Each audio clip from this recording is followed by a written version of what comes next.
બધાએ મારી સાથે તાળીનો તાલ આપો. બે હાથ ઉપર કરીને અને શરમ આવતી હોય પાપ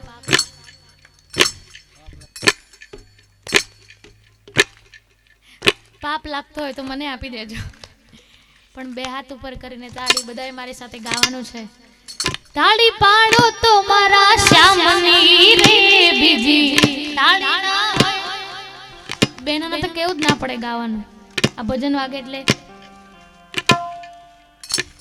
ગાઓ. તાળી પાડો તો મારા શ્યામની રે બીજી સમરણ કરી લ્યો મારા શ્યામનું રે બીજું સમરણ હોય તો વાલા.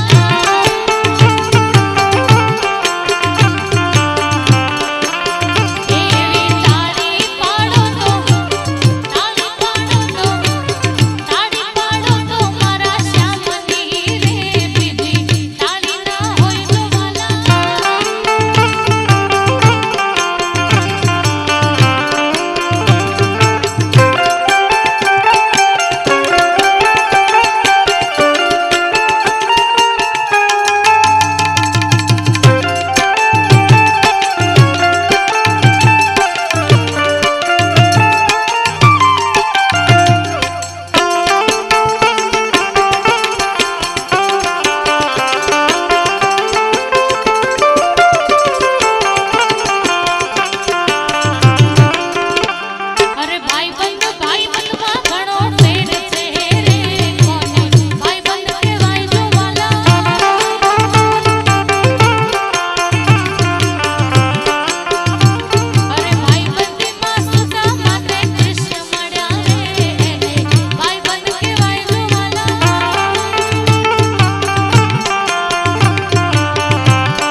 યાદ કરી પછી મારી વાણીને વિરામ આપું ત્યારે હે જોગ માયા જોગ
वीर हनुमाना अति बलवाना वीर हनुमाना अति बलवाना राम नाम रटियो रे प्रभु मन बसियो रे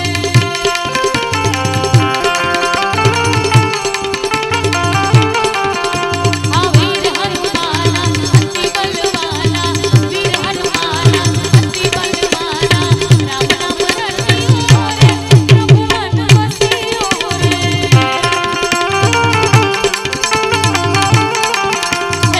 माधव धारी बेड़ी बोले दिया बोल रण छोड़ रंगीला रंगीला रण छोड़ रंगीला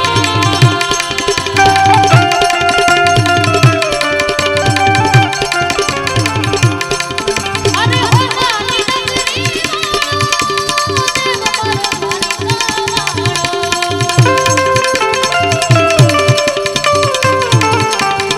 अरे हो माली नगरी अरे सेठ मारो सामणियो रे स्वामी पासे तो रण छोड़ रंगीला रंगीला रण छोड़ रंगीला रण छोड़ रंगीला रंगीला रण छोड़ रंगीला रण छोड़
बोल द्वारिकाधीश की जय हनुमान जी महाराज की जय ओम नमः पार्वती पते हर हर महादेव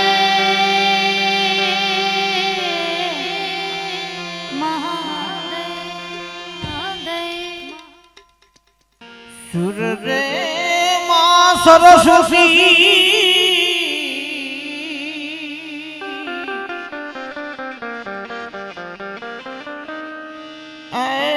गणपति दीजिए ज्ञान बजरंगी महाबल दीजिए मोहे सद्गुरु दीजिए शान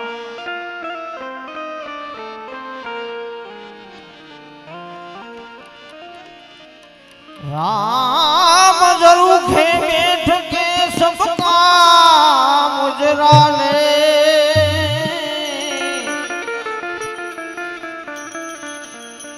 जैसी जिनकी चाकरी वे श्याम को रे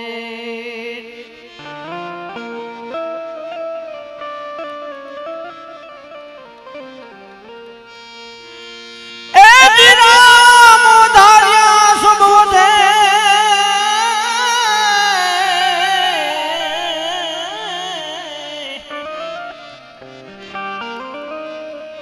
અને બળ કરી વધે ન કોઈ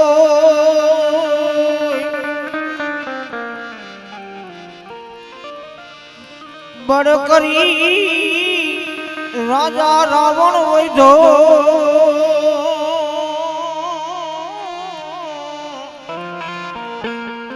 એને પલમાં લંકા ખો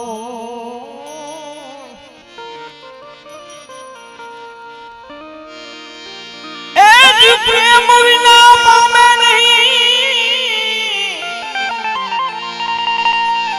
એ પ્રેમ વિના પામે નહીં એ ભલે હુનર કરે હજાર કહે પુરુષોત્તમ પ્રેમ વિના નહીં મળે કુમાર તારી આત્માને ઓળખાવી ના રે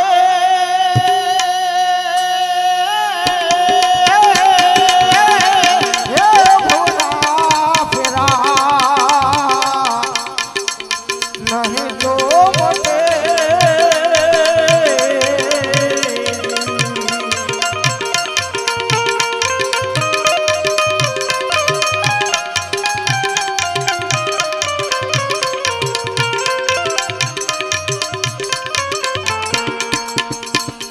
ભ્રમણાને ભાંગાવી ના રે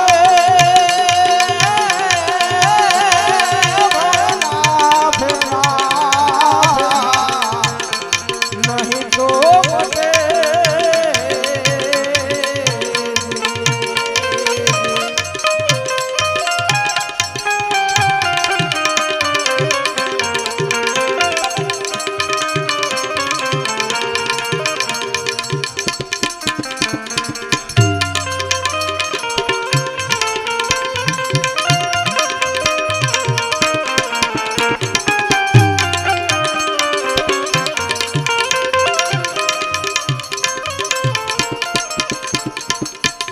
આવી કોયલ ને કાગરે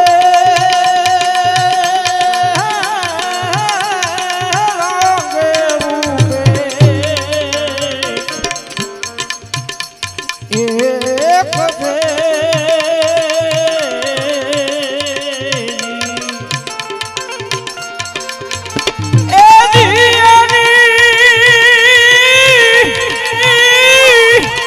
પ્રભુજી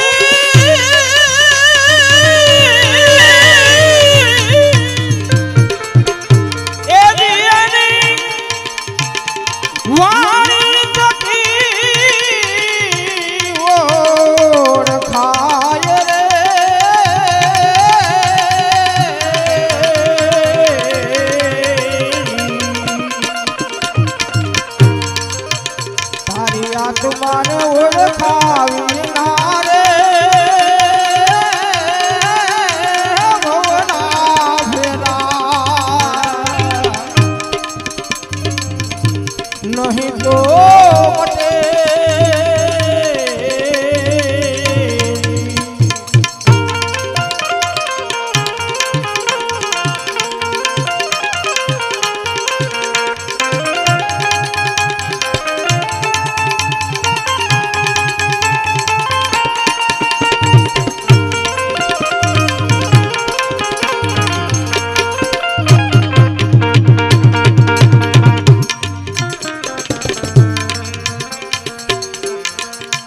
આવો હંસલો ને બબલો રે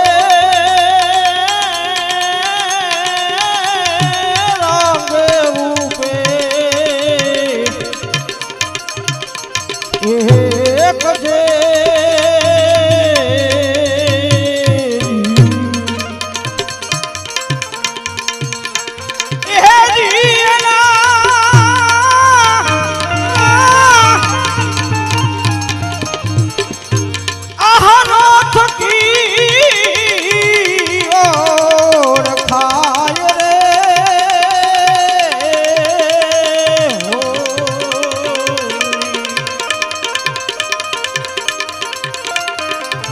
તારી આત્માને ઓળખાવી ના રે ભવના ફેરા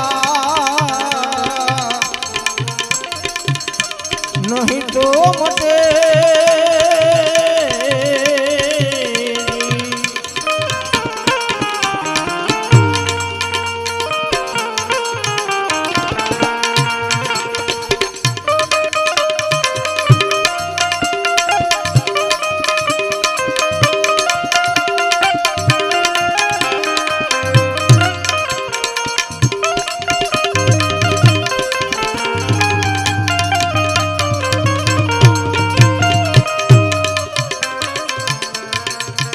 આવી સતીને ગુણકારે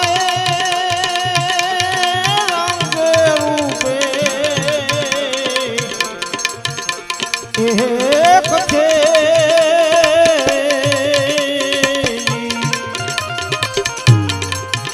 એ સતીની એ સેવાને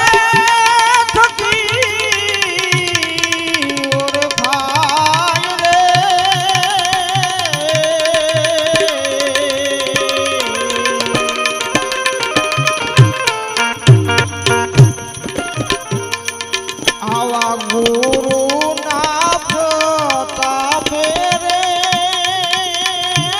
મીરાબાઈ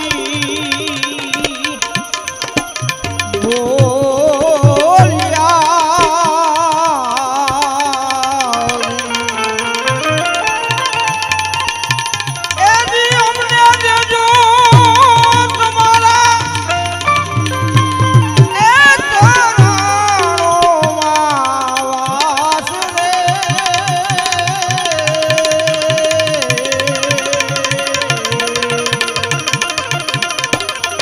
તારા આત્માને ઓળખાવી ના રે ભોળા ભેગા નહીં તો મટે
મારક મારક અથડાયો તમના પડે ને જીવને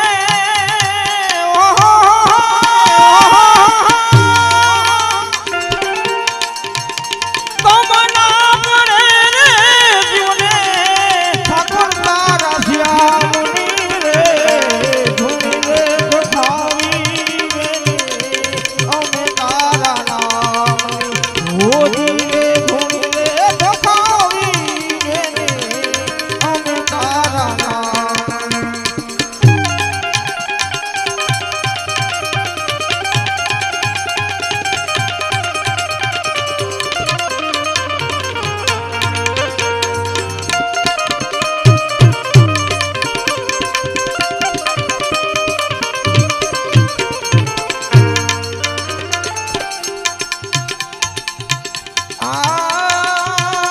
સને રે કજે રે જીવડા જંખના તને રે લાગી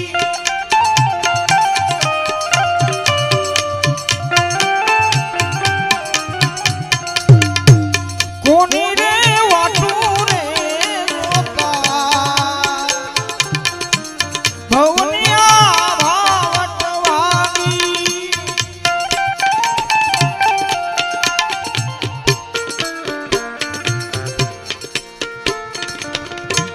તર સૂર લાગી જીવને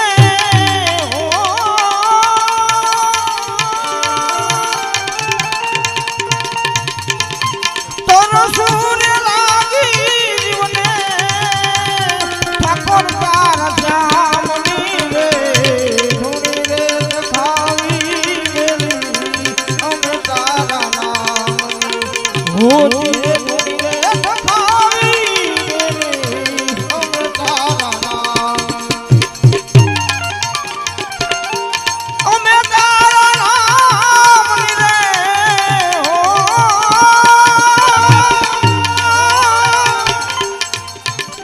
અમે તારા નામની રે અલખના રે ધામની રે ધૂણી રે સખાવી અમે તારા નામ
ऊंचे ऊंचे मंदिर तेरे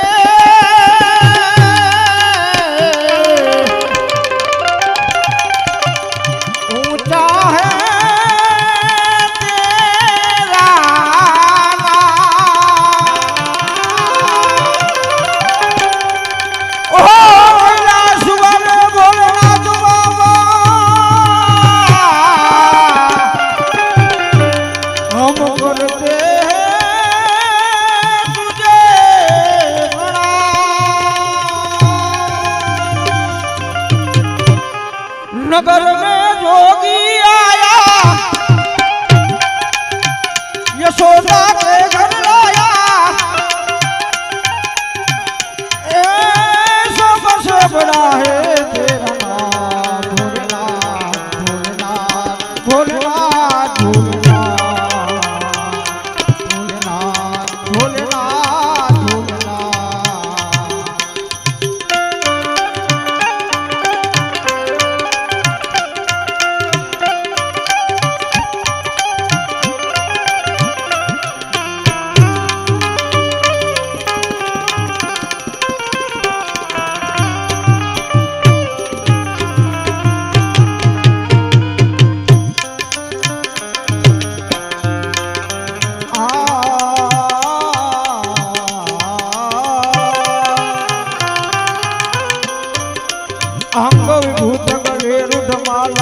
શેષ નાગની પતાયો બાપો તિલક ભાલ ચંદ્રમાં ઘેર ઘર લખ જગાયો નગર में जोगी आया नगर में जोगी आया सबसे बड़ा है तेरा नाम भोलेनाथ भोलेनाथ भोलेनाथ भोलेनाथ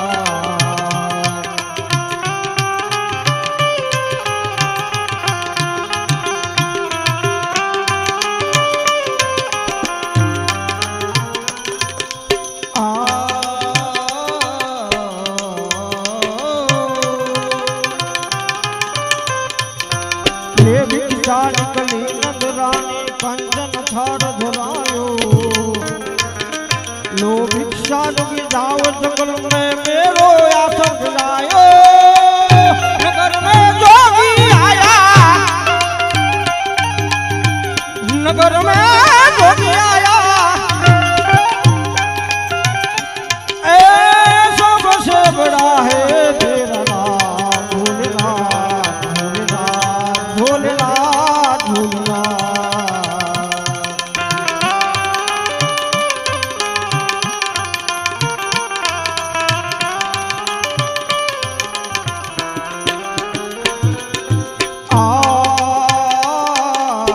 ना चाहिए तेरी दौलत दुनिया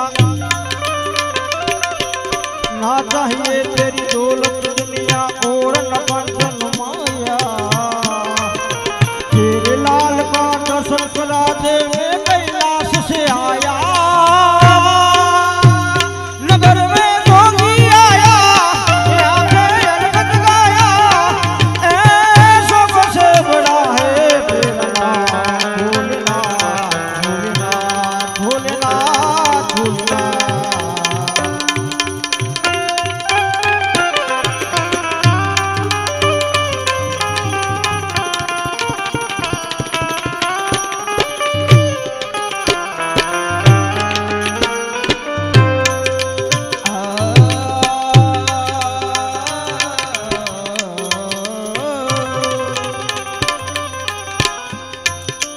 पंचदेव पर गंगा कंके सोमी नाद बजायो सूरदास बलिहारी कन्हैया जुग जुग तेरो जायो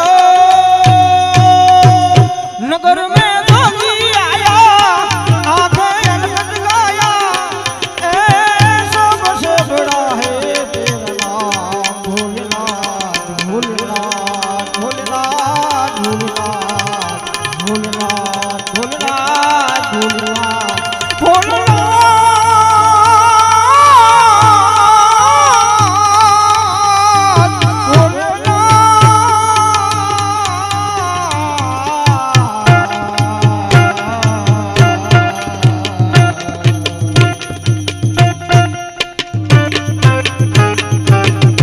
बोल सियावर रामचंद्र भगवान की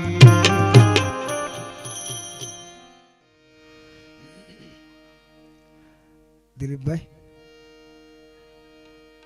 હવે આ ચોગાનમાં એટલા માણસો વધ્યા છે જેટલી ભારતમાં ઈમાનદારી વધી છે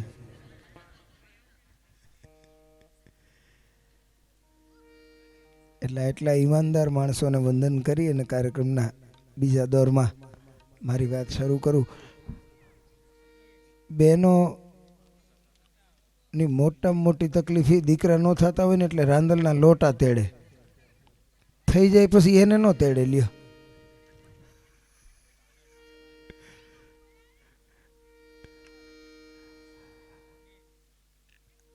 આપણે ઈમાનદાર તો સી જ છે ને બોલો આ આપણે ઈમાનદારી ઉપર તો કોઈ શંકા જ ન કરી શકે ને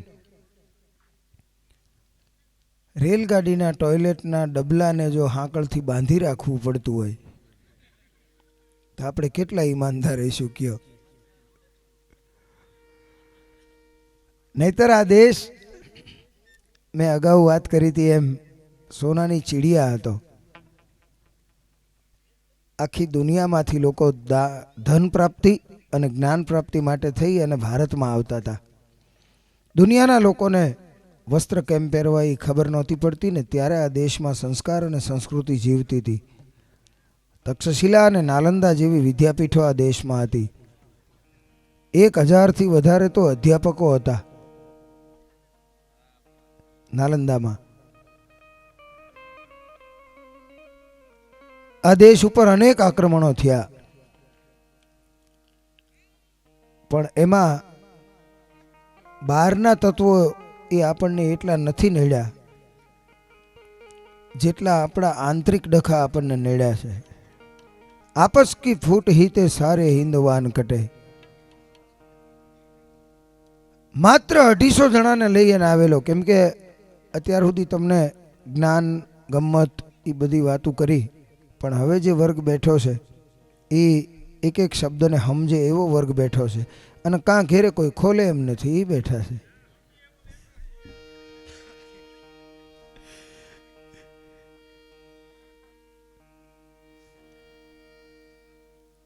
માત્ર 250 જણાને લઈ અને આવેલો એક વિદેશી હુમલાખોર.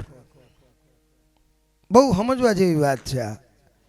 એ વખતે નાલંદાની અંદર 1000થી વધારે અધ્યાપકો હતા અને 10,000થી વધારે બૌદ્ધ ભિક્ષુઓ એ આયુર્વેદનું જ્ઞાન લેતા હતા. એટલે 11,000 વ્યક્તિઓની આ હાજરી હતી અને માત્ર 250 જણાને લઈ અને આવેલો એક વિદેશી હુમલાખોર ખેબરઘાટના માર્ગે થઈ અને આવ્યો.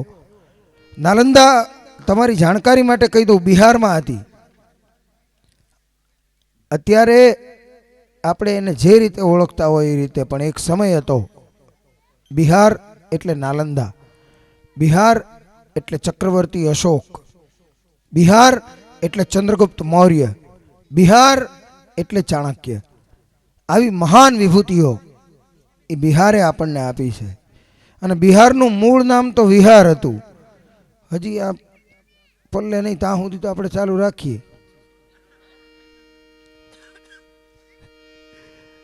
તમે તો હારા માણસો છો. હા એમ જ કીધું. એક પ્રોગ્રામમાં મેં આવું કીધું ને તો ઓલા શું કે ખબર, હાંકો હાંકો. તમે કીધું ખટારો છે હાંકો.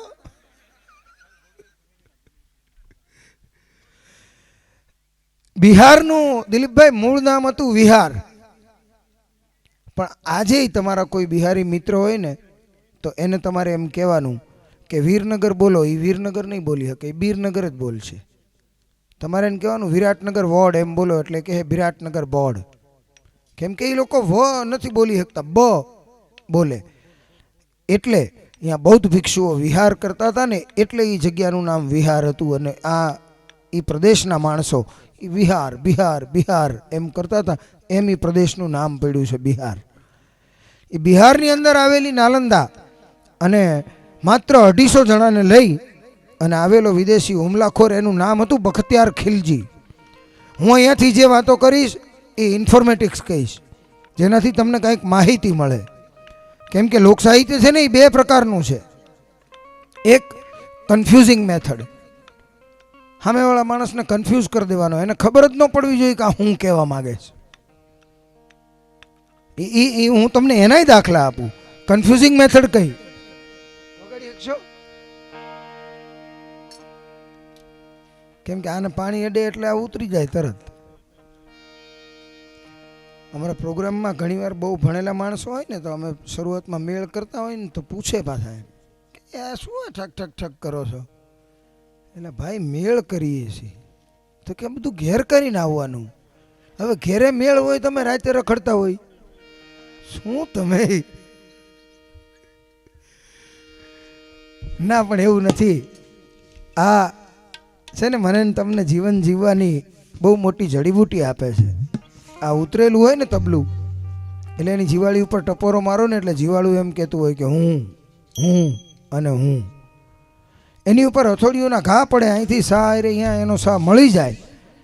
અને પછી જીવાળી ઉપર તમે ટપોરો મારો ને એટલે પછી જીવાળી એમ કે હવે હું નહીં, હવે તું તુહી તું તુહી તું તુહી એક ચંડી હરિશંકરી બ્રહ્મ ભાસઈ અખંડી તુહી કચ્છ રૂપ મુદત્તી વિલોહી તુહી મોહિની દેવ દૈતા વિમોહી તુહી દેહ વારાહ દેતી ઉપાયી તુહી ले धरा थंब दाडा उठाई तुही विप्रहु में सुरापान टायरो तुही चाल बाजी रची दैत मायरो तू ही बाहर जा इंद्र को मान हायरो तू ही जाई के भृगु को गर्व गायरो तू ही काम कल्ला विषय प्रेम पीनी तू ही देव दैता दमी जीत दीनी तू ही जागती ज्योति निंद्रा न लेवे तू ही जीत देती सदा देव सेवे પછી એમ કે તું આ મને ને તમને જીવન જીવવાની જડીબુટી આપે છે જ્યાં સુધી આમ હજી તાજા ભણીને બહાર આવ્યા હોય ને એટલે એમ જ કહેતા હોય કે હું અને હું પણ પછી એની ઉપર હથોડીઓના ઘા પડે, કોકને કુટુંબના ઘા પડે, કોકને સમાજના ઘા પડે, કોકને ગામના ઘા પડે, કોકને વેપારીઓના ઘા પડે અને પછી અહીં સા હારે ઈશ્વરનો સા મળી જાય ને એટલે પછી એમ કે હવે હું નહીં હવે તું. એમ માત્ર 250 જણાને લઈ. હા, હું વાત કરતો તો કન્ફ્યુઝિંગ મેથડ. આ યંગસ્ટર્સ માટે કહી દઉં કન્ફ્યુઝિંગ મેથડ કેવી. ડબલા માંડતા ધરા ધમંક સાબતી ધણી ધમંક સાજે હિકોટે રંભરા જપો.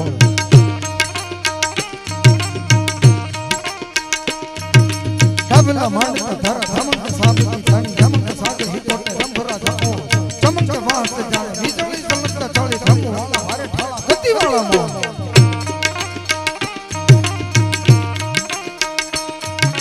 વામસિંહા કાળો વાળા તાકતાના હોરી ગદા કુરુંગા આખડી વાળા મુંદરા કરોડ હાલા વાળા લટા કે ફોરણા ઉલંગી ભજ જટાળા જોગંદર નાહી પટાળા કીજો.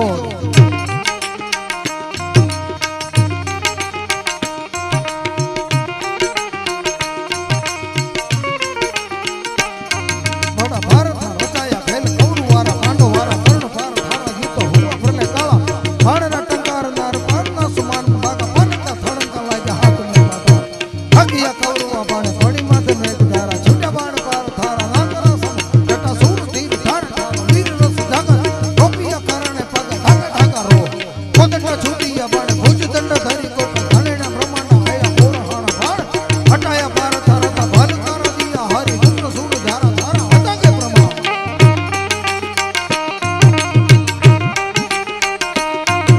આ છે ને આ કન્ફ્યુઝિંગ મેથડ છે. સામે વાળાને ખબર નહીં પડવા દેવાની હું બોલે છે. માત્ર ફોનેટિક્સ એકલો નાદ વૈભવ એમાં મજા આવે, બાકી હું બોલે છે એનો કોઈ અર્થ ન હોય, તમને ખબર ન હોય. આ કન્ફ્યુઝિંગ મેથડ છે. અને બીજી મેથડ છે એ કન્વિન્સિંગ મેથડ છે. અહીંથી કોઈ વાત કહેવામાં આવે ને તો સામે સમજદાર માણા બેઠો હોય એ હા પાડે, આખી વાત સમજી અને હા પાડે. આ કન્વિન્સિંગ મેથડ છે. એટલે હું મોટા ભાગે કન્વિન્સિંગ વાતો કરવાનો પ્રયત્ન કરતો હોઉં છું. માત્ર 250 જણાને લઈ અને આવેલો બખ્તિયાર ખિલજી નામનો એ વિદેશી હુમલાખોર ખેબરઘાટના માર્ગે થઈ અને ભારતને લૂંટતો મંદિરો તોડતો એ છેક બિહાર સુધી પહોંચ્યો. એ સમયે એને એક મહાભયંકર રોગ થયો. ભારતની સમૃદ્ધિ કેટલી હતી એની આ વાત. એને એક ભયંકર રોગ થયો એટલે એને એના હકીમોને તેડાવ્યા. એ હકીમોએ આવી એને તપાસ્યો, દવાઓ આપી, છતાંય એને સારું ન થયું. એ વખતે એની ભેગા જે હતા એમાંના કોઈ એક જણાએ કીધું કે હું આયુર્વેદના એક એવા વૈદરાજને જાણું છું, એ તારો આ રોગ મટાડી શકે. કે કોણ? કે ડોક્ટર રાહુલ ભદ્ર સેન એનું નામ છે. એ રાહુલ ભદ્ર સેનને બોલાવવામાં આવ્યા. એણે જોયા ને એટલે તરત કીધું કે મેં કાફિર કે હાથ से दवाई नहीं लूंगा. ઇસ્લામ જેણે કબૂલ કર્યો હોય ને એ આપણને હિન્દુઓને કાફિર કહે, લઈ કે મેં કાફિર કે હાથ से दवाई नहीं लूंगा. પણ આ તો વૈદ હતો. એને ખબર હતી કે રામાયણ કાળમાં સુષેણ વૈદ એ રાવણનો વૈદ હતો, છતાંય એણે લક્ષ્મણની દવા કરી હતી. એટલે મારે ત્યાં આવનારો દર્દી એને કોઈ જ્ઞાતિ જાતિ એનો ધર્મ કોઈ જાત પૂછ્યા વિના મારે એની દવા કરવી જોઈએ, એ મારો વૈદ તરીકેનો ધર્મ છે. એટલે એણે કીધું કે કાંઈ વાંધો નહીં, ખાલી નિદાન તો કરાવી લે. એટલે નિદાન કરાવ્યું. નિદાન કરાવ્યું એટલે ડૉક્ટર રાહુલ ભદ્ર સેને એમ કીધું કે આ રોગ મટી જાય એવો છે, હું દવા આપું મટી જશે. એણે કીધું કે હું તારા હાથની દવા નહીં લઉં. આને કોઈ પણ સંજોગે પોતાના દર્દીને હાજો કરવો હતો, એ વૈદનો ધર્મ હતો. એટલે એણે કીધું કાંઈ વાંધો નહીં, હાલ તું મારી દવા ન લેતો. પણ કુરાને શરીફ તો વાંચીશ ને, તમારો ધર્મગ્રંથ છે એ તો વાંચીશ ને. ઓલાએ કીધું કે હા હું કુરાને શરીફ વાંચું, એ તો કાયમ વાંચું છું. કે એમ નહીં, હું આપું ને એ કુરાને શરીફ વાંચવાનું. કે કાંઈ વાંધો નહીં. 2 દિવસ પછી ડૉક્ટર રાહુલ ભદ્રસેને એના હાથમાં એક કુરાને શરીફનો ગ્રંથ આપ્યો. એણે કીધું કે આ વાંચજે. આપણને બધાયને ખબર છે કે પાનું ફેરવવા માટે થઈ અને આપણે આપણી આંગળી અને અંગૂઠો બેયને જીભ ઉપર અડાડી સહેજ ભીની કરી અને પછી પાનું ફેરવીએ. ડૉક્ટર રાહુલ ભદ્રસેને કુરાને શરીફના એક પાના ઉપર આયુર્વેદની ઔષધિઓ લગાડી દીધી હતી. એ આમ પોતાની જીભને અડાડી અને પાનું ફેરવે ને, એ પાનું ફેરવે એના હાથમાં એટલી જ ઔષધિ લાગે, એ એની જીભને અડે. એ કુરાને શરીફ વાંચવાનું પૂરું થયું ને ત્યાં સુધીમાં જે અસાધ્ય રોગ હતો ને એ બખ્તિયાર ખિલજીનો એ રોગ મટી ગયો. અને એ રોગ મટ્યો ને એટલે એણે પૂછપરછ કરી કે આ આટલું બધું જાણે છે તો આ ભણ્યો ક્યાં? એટલે એની સાથે હતા એ માણસોએ કીધું કે ભારતમાં બિહારમાં આવેલી નાલંદા નામની વિદ્યાપીઠમાં ભણ્યો છે. બખ્તિયાર ખિલજીએ કીધું કે તો હવે મારે નાલંદાને તોડવી છે. કે પણ ત્યાં કાંઈ છે નહીં, વિદ્યાર્થીઓ છે ને અધ્યાપકો છે ને ચોપડા છે, આ સિવાય કાંઈ તને ધન નહીં મળે. કે મને મારા ગુરુએ એવું કીધું હતું કે કોઈ પણ દેશને પાડી દેવો હોય ને તો એના જ્ઞાનને પાડી દો. એટલા માટે મારે નાલંદાને તોડવી છે. એને નાલંદાને તોડી માત્ર 250 જણાને લઈને આવેલો. ને આપણે તો પાછા અહિંસા પરમો ધર્મમાં માનનારા, નહીતર 11,000 જણા હતા. 11,000 જણા એ જો એક ઢીકો માર્યો હોય ને તો 250 માંથી એકય પાસો ન જાય.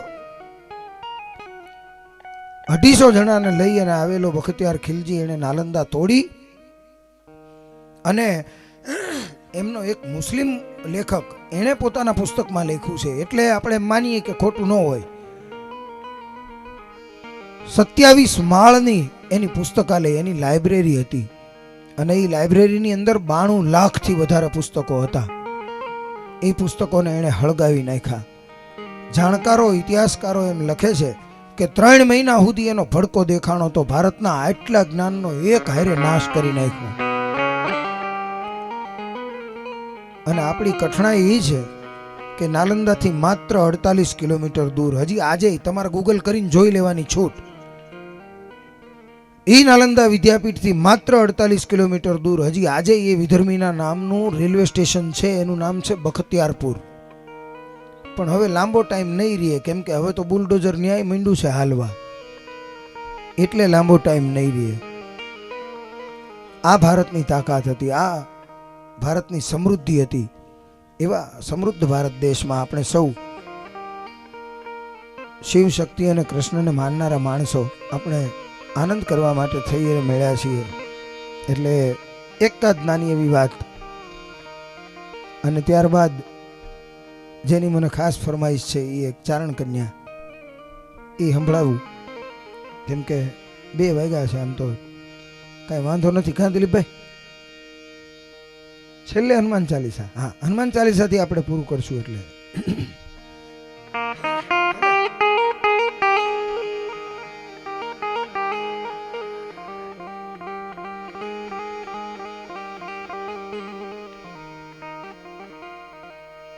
આ ગામડાના વર્ગ છે અને ગામડાના માણસોને મજા આવે એવી એક વાત.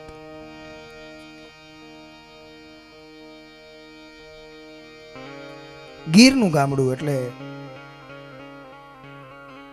હું એ વિસ્તારનો વતની છું. આ તો રહું છું અમદાવાદ. બાકી હર્ષદભાઈ, હું અને અનંત અંબાણી અમે 2 શેઠા પાડોશી છીએ. ના, અહીંયા મારા ગામની બાજુમાં હામતપરા કરીને ગામ, મારા ગામની સીમ પૂરી થાય, વાંકુના ખારચિયા મારું ગામ, ખારચિયાની સીમ પૂરી થાય એટલે હામતપરાની સીમ ચાલુ થાય. હામતપરાની સીમમાં એણે ગીરતારા કરીને એક રિસોર્ટ બનાવ્યો 750 વીઘામાં. એટલે અમે આમ તો શેઠા પાડોશી છીએ. મારો ભાઈબંધ મને પૂછતો તો, મને કે માણસ સુખી છે એ કઈ રીતે કહી શકાય? એટલે મેં કીધું તું ધીરુભાઈ અંબાણીની બાજુમાં રહેતો હોય, લેક્સસ ગાડી હોય, મુવાડોની ઘડિયાળ પહેરી હોય, રેબનના ચશ્મા હોય, રેમન્ડના કપડાં પહેર્યા હોય, અને મુકેશભાઈના ઘેરેથી, હવે તો આપણે મુકેશભાઈના ઘેરેથી શું કામ, એ તો ઉંમરલાયક થઈ ગયા, ઓલા બેન આકાશભાઈના ઘેરેથી હું રાધિકા, રાધિકા મર્ચન્ટ જ ને લગભગ, આપણને બહુ ખબર ન હોય, પણ રાધિકા મર્ચન્ટ આપણી ઘેરે આવી અને એમ કહે કે એક વાટકો ખાંડ ઉસીની દ્યો ને. આ સુખ. એટલે આખી દુનિયામાં સાહેબ સિંહ છે ને બે જ જગ્યાએ છે, એને બે જ જગ્યા હાંચવી શકે. એક દક્ષિણ આફ્રિકાના મસાઈ મારાના જંગલો, અહીંયા આફ્રિકન લાયન્સ છે, અને બીજું આ ગાંડી ગીર, અહીંયા એશિયાટિક લાયન છે. એશિયાટિક લાયન અને આફ્રિકન લાયન એ બેમાં એક નાનો એવો તફાવત છે, બહુ મોટો નહીં પણ બારીક તફાવત છે. એશિયાટિક લાયન જે છે ને એની આખી વાત અલગ છે, અને આફ્રિકન લાયન છે ને એ રિટાયર્ડ થઈ ગયેલા સરકારી ઓફિસર જેવા છે, પેન્શન ખાય, એની સહી કામમાં ન આવે, એ સહી કરે તો દસ્તાવેજની માન્યતા ન મળે.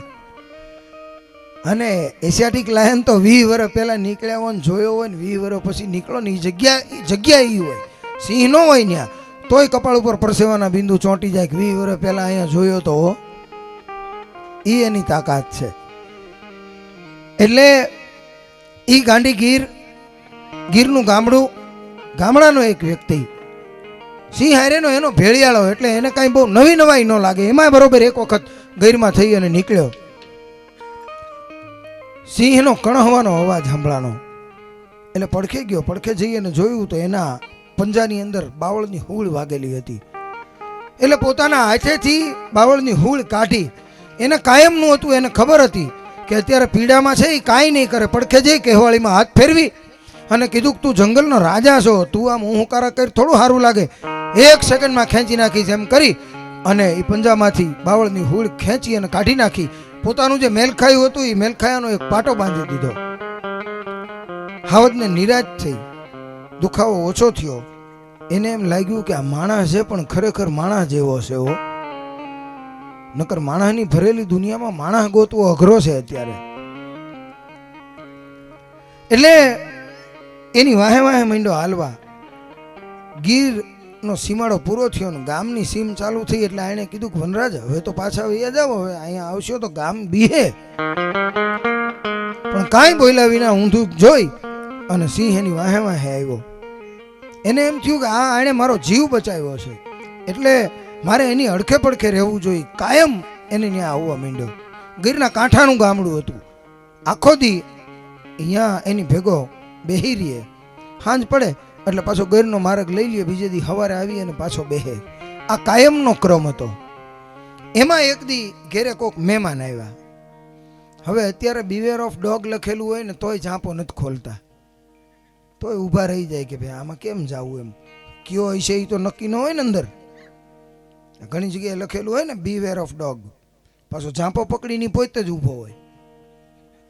એટલે આપણને એમ થાય કે લખ્યું છે એ આ જ હશે કે હજી બીજો હશે, પણ એકાદો હોય તે અંદર પૂંછડા વિનાનો. એટલે માણસ બી જાય, અંદર ન જાય. અંદર ન જાય એટલે ગરધણી એમ કે ને ભાઈ આવો તમે તમારે પાળેલો છે, કાંઈ નહીં કરે, હડ કરીને આવતા રહેજો, કાંઈ નહીં કરે. પછી આપણે હિંમતમાં આવી જઈને વયા જઈએ. એમ એક દી આને ત્યાં મહેમાન આવ્યા, ઝાંપલી ઉઘાડીને હાવજને જોઈ ગયા. હવે હાવજને જોવે પછી કંઈ બાકી રહે? કાંઈ દાણા નાખવાની એ જરૂર નહોતી, ડાકલા વગાડવાની એ જરૂર નહોતી, એમનેમ દેવ આવી ગયા. આખો મીંડો ધ્રુજવાન, કપાળ ઉપર પરસેવાના બિંદુ ચોંટી ગયા. ઓલા ભાઈએ કીધું કે ભાઈ આવો તમે તમારે, ભાઈ આવો, કાંઈ નહીં કરે. એ ગમે એમ કહે તમને, તમારી હિંમત થાય? મહેમાન ત્યાં ઝાંપો પકડીને ઉભો રહ્યો. એને બીજી વાર કીધું કે ભાઈ આવો, કાંઈ નહીં કરે, પાળેલો છે.